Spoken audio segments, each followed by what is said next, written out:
SES AI reported $5.8 million in revenue for the first quarter of 2025, while also announcing a $30 million share buyback program.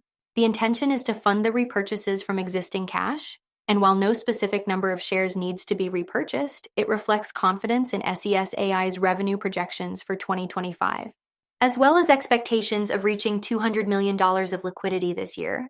The company affirmed its previously issued full-year 2025 financial guidance and highlighted its development of the Molecular Universe software and service platform for all battery chemistries and applications. Optimism is abound about its AI-enhanced EV battery development, with promising customer reception for their AI-boosted 2170 battery cells and growing opportunities in the battery energy storage system sector.